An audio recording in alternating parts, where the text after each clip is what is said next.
Hi good morning to one and all. So ఈరోజు ఏంటంటే CL programme use చేసి ఒక జాబ్ యొక్క యాట్రిబ్యూట్స్ ఎలా కనుక్కోవచ్చు. ఫర్ ఎగ్జాంపుల్ ఒక జాబ్ రన్ అవుతుంది, అది ఇంటరాక్టివ్ జాబా, ఆ జాబ్ నెంబర్ ఏంటి, ఆ జాబ్ సో దాని యూజర్ ఎవరు, సో అలా అనమాట. ఆ జాబ్ రన్ చేస్తున్న యూజర్ ఎవరు అలాంటివి కనుక్కోండి. సో దానికోసం మనకున్న కమాండ్ ఏంటంటే రిట్రీవ్ జాబ్ యాట్రిబ్యూట్స్. సో ఈ కమాండ్ యూజ్ చేసి మనం ఒక జాబ్ యొక్క యాట్రిబ్యూట్స్ కనుక్కోవచ్చు. సో అది ఎలాగో చూద్దాం. సో సో మీరు కావాలనుకుంటే F6 తీసుకోవచ్చు. F6 తీసుకుని CL100 CLLE so job attributes. So సింపుల్గా జాబ్ యాట్రిబ్యూట్స్. నేను ఏంటంటే ఆల్రెడీ సిఎల్ ప్రోగ్రామ్ అనేది ఒకటి 100 అనేది క్రియేట్ చేశాను. సో అందువల్ల ఇది పీజిఎం అండ్ పీజిఎం చూపిస్తుంది.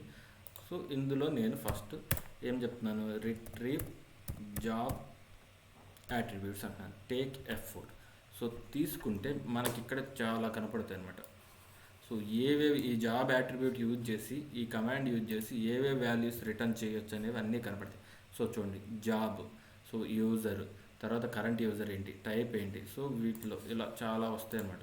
మనం వీటిల్లో కొన్నేవో తీసుకుందాం. సో ఇది నేను స్క్రీన్ షాట్ ఎందుకు తీసుకున్నాను మీకు చెప్తాను.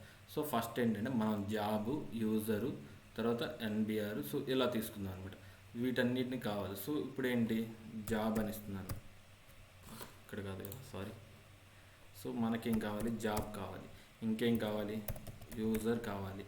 సో తర్వాత కరెంట్ యూజర్ కూడా కావాలి. యూజర్ అన్న కరెంట్ యూజర్ అన్న ఒకటే కదా. సో టైప్ కావాలి, టైప్ కావాలి. సో ఇవన్నీ కావాలి. బట్ మనం ఇలా డైరెక్ట్గా ఇస్తే అవ్వదు అనమాట. బట్ సిఎల్లో డైరెక్ట్గా అంటే ఇవ్వచ్చు, బట్ సిఎల్లో ఏంటి, ప్రతి వేరియబుల్ యాంపర్సెంట్తో ఉండాలి. సో అదొకటే డిఫరెన్స్, అంతకుమించి ఏంటి. యాంపర్సెంట్ జాబ్ అని ఇస్తాం, యూజర్ దగ్గర వచ్చేసరికి యాంపర్సెంట్ యూజర్ ఇస్తాం. సో టైప్ దగ్గర వచ్చేసరికి యాంపర్సెంట్ టైప్ అని ఇస్తాం. సో ఇంకేమన్నా చూద్దామా, type, user, job, sorry place replace and control X.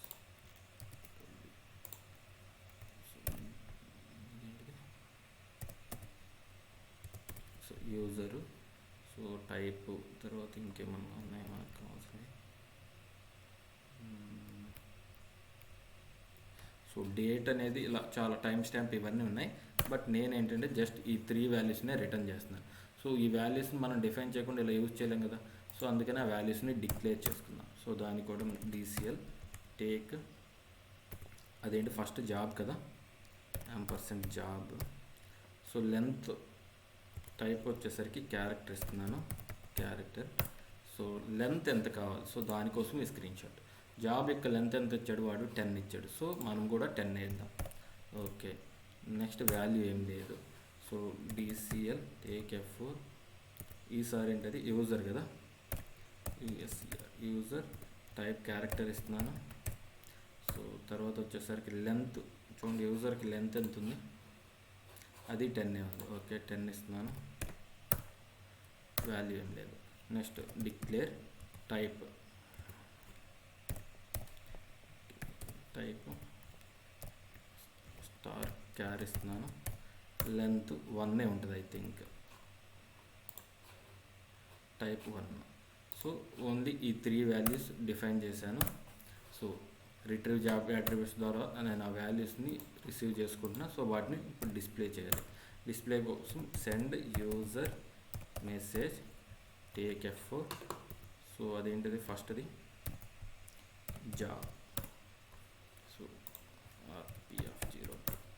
So రెండోది ఏంటిదని, యూజర్ కదా, USER యూజర్. లాస్ట్ది టైప్,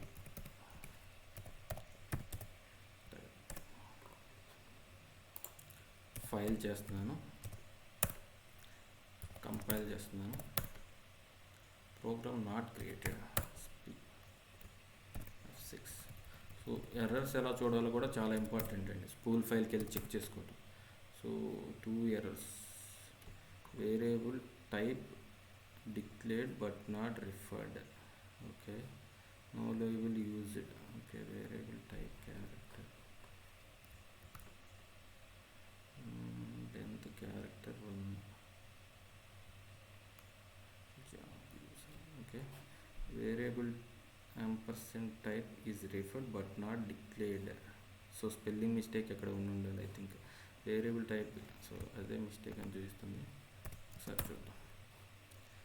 టైప్ చూడండి.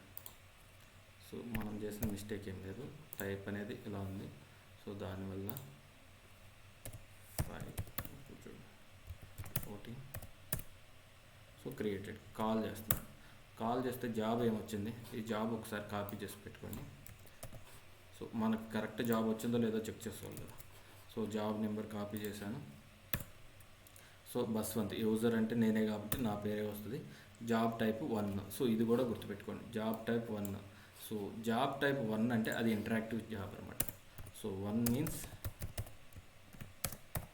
Interactive. So 1 means interactive. So ఇప్పుడు మనం ఏంటి, నేను సింపుల్గా చెప్పేస్తున్నాను మీకు. సో జాబ్ యాట్రిబ్యూట్స్ చూశాను, సో జాబ్ అది. సో ఆ జాబ్ అదో కాదో చెక్ చేయాలి కదా. సో దానికోసం ఏంటంటే వర్క్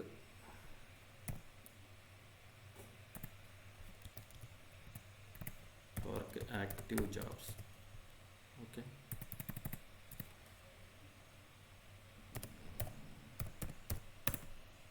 సో చూడండి వర్క్ యాక్టివ్ జాబ్స్ అని ఇస్తే ఇలా అన్ని జాబ్స్ వచ్చినాయి. బట్ మనకు కావాల్సిన జాబ్ ఏంటి, ఈ జాబ్ నెంబర్. సో ఈ జాబ్ నెంబర్ కాపీ చేసుకోండి. సో ఇప్పుడు F7 ప్రెస్ చేయండి. ప్రెస్ చేస్తే ఇలా స్ట్రింగ్ అని వస్తుంది, కాలం అని వస్తుంది. ఇక్కడ మన జాబ్ ప్రెస్ చేయండి, ఎంటర్ చేయండి. ఎంటర్ చేసి టైప్ కావాలని మార్చుకోవచ్చు, జాబ్ SSBని ఇలా. సో నేనేంటంటే జాబే ఉంచుతున్నాను, ప్రెస్ ఎంటర్. చూడండి మనం ఇచ్చిన జాబ్ ఏంటి, ఇదేనా 1355. Okay 1355 QPAD101355. యూజర్ ఎవరు, బస్వంత్. సేమ్ అదే కదా వచ్చింది. సో ఈ జాబ్కి బస్వంత్ అనేవాడే యూజరు, టైప్ ఇంటరాక్టివ్. ఓకేనా, ఇట్ ఈస్ రన్నింగ్ అనమాట. సో ఇలా ఒక జాబ్ అనేది ఉంటే మనం అది యూజర్ ఎవరు, దాని టైప్ ఏంటి, ఇలా చూడొచ్చు అనమాట. సో ఎప్పుడైనా కానీ గుర్తుపెట్టుకోండి, వర్క్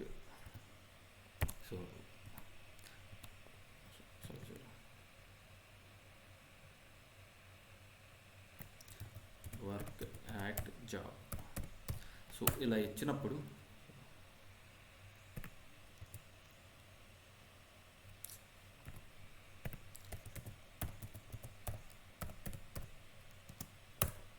సో చూడండి ఇలా ఇచ్చినప్పుడు మనకి ఏంటంటే ఆల్ యాక్టివ్ జాబ్స్ వస్తాయి అనమాట. మిమ్మల్ని ఇంటర్వ్యూలో అడిగే క్వశ్చన్ కూడా how to see the all the active jobs అంటారు. సో వర్క్ యాక్టివ్ జాబ్స్ అంటారు. సో ఇందులో మనకి చూస్తే చాలా జాబ్స్ కనపడుతున్నాయి. బ్యాచ్ జాబ్ అని, ఇంకా కిందకి వెళ్తే ఇంటరాక్టివ్ అని, చాలా ఇవి ఉన్నాయి, అడ్మిన్ అని, ఇలా ఏవో ఉన్నాయి. సో వీటిల్లో మనం చూస్తే ఈ జాబ్ స్టేటస్ కూడా మనం చెక్ చేసుకుంటారన్నమాట. టైప్ కానీ, యూజర్ కానీ, స్టేటస్. ఇప్పుడు ఈ మెసేజ్ క్యూ అని చూడండి, మెసేజ్ వెయిట్ క్యూ అని. ఇది ఏంటంటే ఇలా ఉంది అంటే ఎర్రర్ అనమాట. సో అవి చెక్ చేసుకోవాలంటే సో ఇక్కడ వర్క్ విత్ 5 ఆప్షన్ 5 అయినా తీసుకోవాలి, లేదా 7 అయినా తీసుకోవాలి. సో మోచాలో ఏంటంటే ఇవి యాక్సెప్టబుల్ కాదనమాట, మనకు ఆథరైజేషన్ ఉండదు. ఓకేనా, లేదు 7 తీసుకుంటున్నాను. 7 తీసుకుంటే ఓన్లీ ఇంతవరకే వస్తాం. చూడండి సంథింగ్ ఎర్రర్ ఏదో ఉంది, update are delete in file, ఇది వితౌట్ ప్రేయర్ ఇన్పుట్ అని వస్తుంది. సో F10 తీసుకున్నాను అనుకోండి, చూడండి నాట్ ఆథరైజ్డ్. సో ఇవేంటంటే మోచాలో ఆథరైజేషన్ లేదనమాట. సో ఇలా అదేవిధంగా ఇప్పుడు ఏంటంటే work act job. So work act job అని ఇచ్చాను. సో F7 తీసుకున్నాను. ఇక్కడ ఏంటంటే నేను బస్వంత్ అని ఇస్తున్నాను. బస్వంత్ నేను టైప్ కాలంలో ఏమి ఇస్తున్నా అంటే యూజర్. సో చూడండి ఇక్కడ ఉంటాయి ఆప్షన్స్ అన్నీ, ఇక్కడ ఉంటాయి. యూజర్ అని ఇచ్చాను. సో చూస్తే చూడండి మన జాబ్ ఇది, యూజర్ బస్వంత్. సో నెంబర్ ఇది. సో ఇదన్నమాట. సో ఇలా అయినా చూడవచ్చు. లేదు యూజర్ జాబ్ చూడాలనుకోండి, work user job. So enter ఇస్తే సింపుల్గా వస్తుంది అన్నమాట. చూడండి జాబ్ నెంబరు, యూజర్ ఎవరు, సో టైప్ ఏంటి, స్టేటస్. సో జాబ్ అనేది యాక్టివ్గా ఉందన్నమాట. సో ఇలా కూడా మనం జాబ్ స్టేటస్ అవి చూసుకోవచ్చు. సో రియల్ టైంలో ఇవి యూజ్ అవుతాయి. బట్ ఇంటర్వ్యూలో మిమ్మల్ని మాత్రం how to see the all active jobs అంటే వర్క్ యాక్ట్ జాబ్, ఇది command. How to see the user job అంటే వర్క్ యూజర్ జాబ్. సో ఈ 2 కమాండ్స్ గుర్తుపెట్టుకోండి. సో వర్క్ యూజర్ జాబ్ అంటేనే యూజర్ జాబ్ కోసం, అది యూజర్ జాబు, దాని టైపు యాక్టివ్గా ఉందో ఎలా ఉందో తెలుసుకోవచ్చు. సో దీనిలో కూడా మనకి చాలా ఉంటాయి అన్నమాట. 5 తీసుకుంటే ఇలా వస్తాయి, డిస్ప్లే జాబ్ స్టేటస్ అని చెప్పి. సో ఇలా చాలా ఉంటాయి అన్నమాట. ఇక్కడ 2 తీసుకుంటే జాబ్ సంథింగ్, ఇలా అన్నీ వస్తాయి అన్నమాట. సో ఇవన్నీ మీరు ప్రాక్టీస్ చేస్తే వస్తాయి. Thank you.